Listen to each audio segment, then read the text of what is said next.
se prépare pour aller au travail. Il est stagiaire dans une enseigne de grande distribution.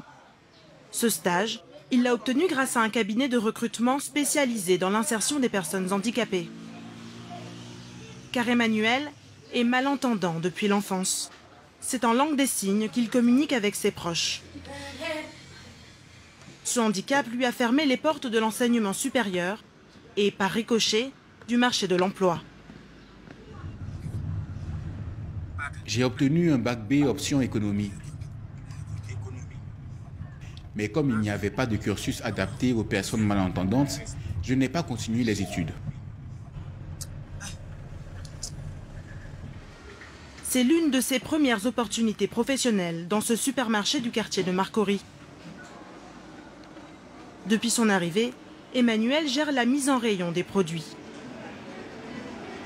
Bonjour, monsieur Tano. Bonjour, comment allez-vous? Ça va bien, ça va bien. Pour l'aider dans son intégration, il bénéficie d'un interprète en langue des signes. L'interprète a appris au manager d'Emmanuel quelques bases de la langue des signes afin qu'il communique sur les tâches essentielles. Voilà. Donc faire la face, c'est organiser les choses que tu dois placer. Le premier jour, lorsqu'ils sont arrivés avec l'interprète, les quelques signes qu'il faisait, j'ai essayé de copier ça sur lui, même si ce n'est pas totalement ça, mais bon, nous ne sommes pas loin de ça au fait. Donc quand lui me voit faire les signes, il sait déjà de quoi je veux parler. Et quand il ne comprend pas, c'est là qu'on essaie de causer par message au fait. La communication avec les clients est parfois compliquée, mais il se montre pour la plupart compréhensif. Quand les personnes viennent, voilà, pour chercher un produit par exemple, il leur montre son badge. Tu veux quoi?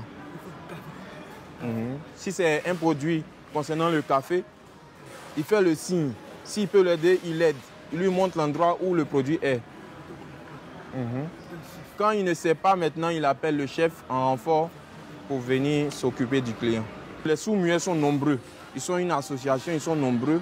Et c'est la première génération à travailler. Donc c'est un exemple d'abord qu'il doit montrer. Si Emmanuel a pu obtenir ce stage, c'est grâce à l'acharnement d'une femme, Danielle Bicpo, directrice du cabinet de recrutement La Libellule. Son combat, intégrer les personnes handicapées sur le marché du travail ivoirien. Ah, comment ça va? Ça va. Bonjour. Ce matin, elle vient faire le point avec le DRH de l'enseigne. Ça se passe très bien. On est tous assez satisfaits de cette première phase, on va dire, pilote. Pour la petite histoire, les autres magasins nous demandent quand est-ce qu'arrive leur stagiaire. C'est très bien, c'est très bien. L'initiative est une première en Côte d'Ivoire, dans un pays où l'insertion des personnes handicapées reste compliquée. L'accès au marché du travail est très difficile pour tous les types de handicap, mais encore beaucoup plus pour les sourds et malentendants parce qu'il y a un réel problème de communication. Le décret de 2018 dit que pour l'effectif de 100 personnes dans une entreprise, il faut une personne en situation de handicap. Mais bien évidemment, puisqu'il n'y a pas de sanction derrière, les entreprises ne l'appliquent pas. En Côte d'Ivoire, plus de 60% des personnes handicapées seraient à la recherche d'un emploi. Daniel et son cabinet espèrent qu'Emmanuel et d'autres stagiaires décrocheront un contrat à l'issue des 2 mois de stage